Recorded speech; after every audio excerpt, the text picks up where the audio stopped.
evening, everyone, and thank you for choosing Acadiana's news channel at 6 o'clock. Each parish makes its own rules when it comes to how long animals should be kept before being euthanized. In Vermilion Parish, they're given 4 days. Parish law reads, if any such dog or cat is not claimed within the 4 days after it is seized and impounded, it shall be disposed of in a humane manner.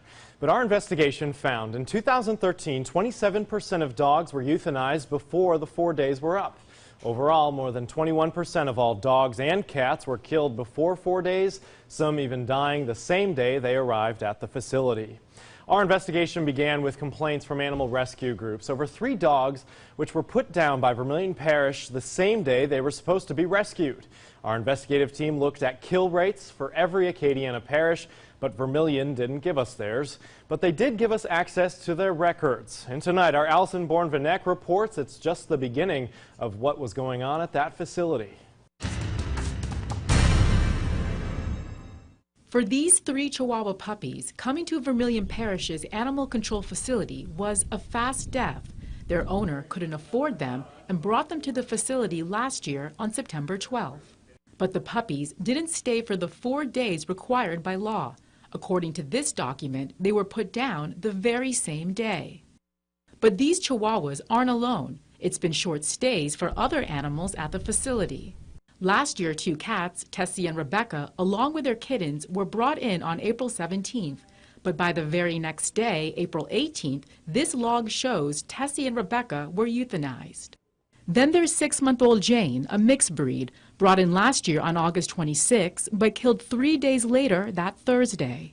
A former animal control warden in Vermilion backs up what we found in the documents. Every Thursday was euthanasia day. And sometimes we'd pick up the dog on Monday, and on Thursday they were gone. We went through hundreds of parish euthanasia records and uncovered that last year, 294 dogs and cats were killed by animal control less than 4 days of being at the facility, which goes against what parish law dictates.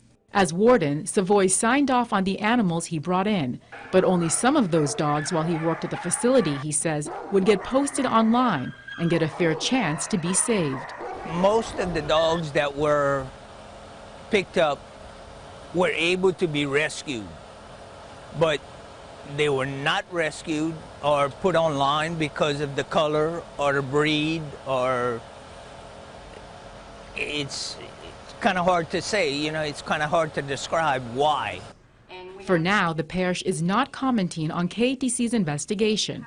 Wednesday night, the police jury unanimously denied KATC's request for an interview with Animal Control Facility Director Pam Monso and Public Works Director Bill Nogel. I would like to see more dogs being adopted. That's my #1 concern. In Vermilion Parish, I'm Allison Bourne-Vanek, KATC TV3. And according to parish ordinance, the only way dogs and cats should be killed before that 4 days is if their death is deemed necessary or appropriated by a licensed veterinarian. But we found no parish records of veterinarians giving permission for these early euthanasias. While officials denied our request for an interview, they did tell us Parish Administrator Linda Duyan would be available to discuss what we found out sometime next week. Tomorrow night, our investigation continues into issues with the parish's record keeping and whether injured animals were treated when they arrived at the facility. Here's Rob.